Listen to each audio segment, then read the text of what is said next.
ரொம்ப நல்லா இருக்குங்க, அருமையாக இருக்குது. டேஸ்ட்டு ரொம்ப நல்லா வந்திருக்கு. அந்த சோம்பு வாசனைலாம் தூக்கலாக நல்லா இருக்குது.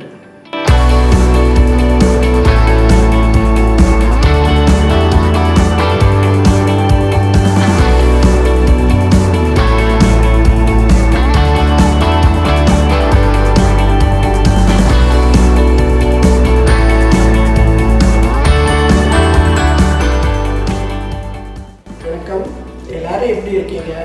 இன்றைக்கி நான் செய்ய போகிற ரெசிபி ஒரு பருப்பு குழம்பு.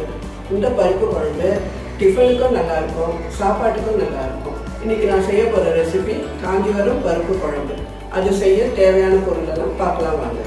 கடலை பருப்பு 2 கைப்பிடி, துவரம் பருப்பு 2 கைப்பிடி, பெரிய வெங்காயம் 1, 2 தக்காளி, 1 ஸ்பூன் சோம்பு, ஒரு 1/4 மூடி தேங்காய், இஞ்சி பூண்டு பேஸ்ட்டு, பெரிய உருளைக்கிழங்கு 1 கட் பண்ணி வச்சுருக்கேன், 3 ஸ்பூன் மிளகாய் பொடி, தேவையான அளவு உப்பு. இப்போ செய்ய ஆரம்பிக்கலாங்க.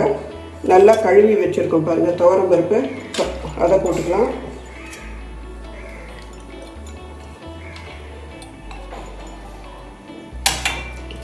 கழுவி வச்ச கடலை பருப்பு,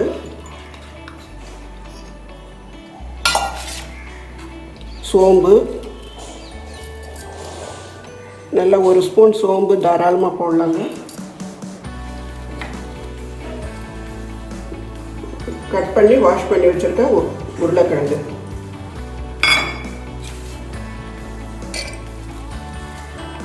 வெங்காயம், தக்காளி போடணும்.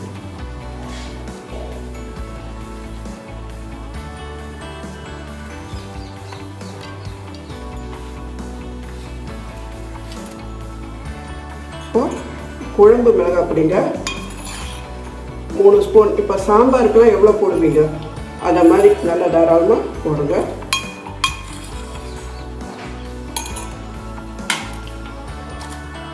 இஞ்சி பூண்டு பேஸ்ட்டு.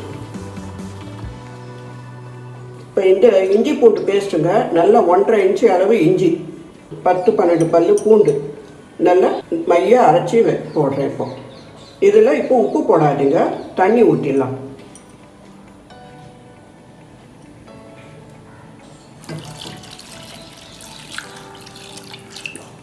நல்லா பெரிய டம்ளர் தண்ணி, 2 டம்ளர் தண்ணி ஊற்றியாச்சுங்க. இப்போ ஸ்டவ் ஆன் பண்ணிடலாங்க.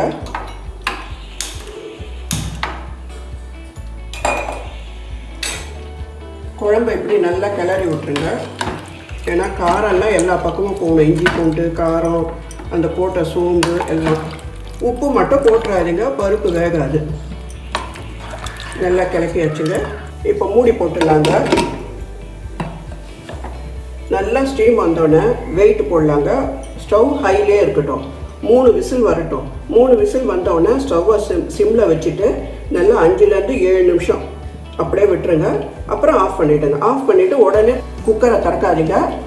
ஒரு 10 நிமிஷம் எல்லாம் ரிலீஸ் ஆனதுக்கப்புறம் தரேன். 5 விசில் வந்து ப்ரெஷர் எல்லாம் அடங்கிடுச்சுங்க. இப்போ ஓப்பன் பண்ணி பார்க்கலாம்.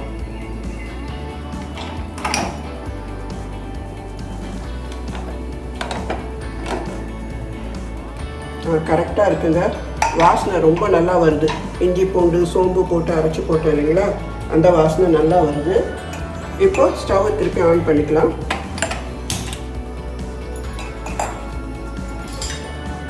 இங்கே பாருங்கள் குழம்பு எப்படி வந்திருக்குன்ட்டு. இப்போ உப்பு போட்டுடலாம்.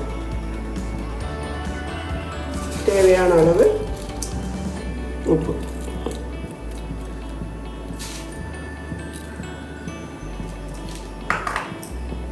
கொஞ்சம் பெருங்காயத்தூள்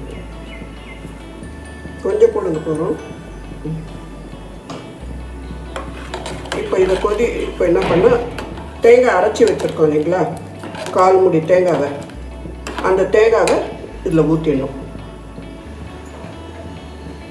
இங்கே பாருங்கள் 1/4 மூடி தேங்காவை தண்ணி ஊற்றி மையாக அரைச்சி வச்சுருக்கேன். இதை ஊற்றி நல்லா ஒரு 2-3 கொதி வந்தால் போடுங்க. அப்புறம் தாளித்து கொட்டிடணும், அவ்வளோதான். குழம்பு நல்லா கொதிக்குதுங்க. இப்போ தாளித்து கொட்டிடலாம். நல்லா ஒரு 2 ஸ்பூன் அளவு எண்ணெய் ஊற்றிக்கேன். போகிறோம். நல்லா காஞ்சிருக்குங்க. கடுகு, சீரகம், புளி கருவேப்பிலை.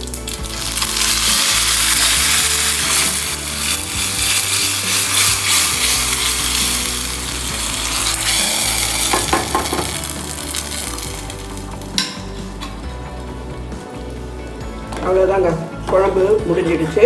இப்படி தான் கொஞ்சம் திக்காக இருக்கணும் குழம்பு. அவ்வளோதான், ஸ்டவ் ஆஃப் பண்ணிடலாங்க.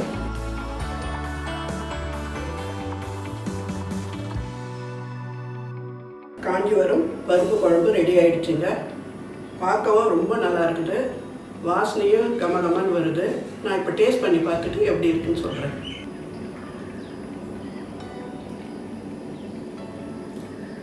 ரொம்ப நல்லா இருக்குங்க, அருமையாக இருக்குது. டேஸ்ட்டு ரொம்ப நல்லா வந்துருக்கு. அந்த சோம்பு வாசனைலாம் தூக்கலாக நல்லா இருக்குது.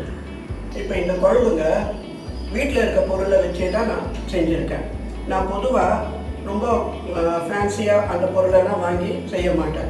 வீட்டில் என்ன பொருள்லாம் இருக்குதோ அதை வச்சு சிம்பிளாக, அதே டைம் புது டேஸ்ட்டில் புது ரெசிபியாக இருக்கும். மறக்காமல் என் சமையலை ட்ரை பண்ணி பார்த்துட்டு எப்படி இருக்குன்னு சொல்லுங்கள். இன்றைக்கி என் சமையல் பிடிச்சிருக்கோன்னு நினைக்கிறேன். அப்படி பிடிச்சிருந்தா என் சேனலை சப்ஸ்கிரைப் பண்ணுங்கள், பக்கத்தில் இருக்க பெல் ஐக்கானை ப்ரெஸ் பண்ணுங்கள், உங்கள் ஃப்ரெண்ட்ஸ் அண்ட் ரிலேட்டிவ்ஸ்க்கு ஷேர் பண்ணுங்கள். எப்பவும் போல் என் வீடியோவை பொறுமையாக ஃபஸ்ட்லேருந்து லாஸ்ட் வரைக்கும் பார்த்த எல்லாருக்குமே ரொம்ப நன்றி.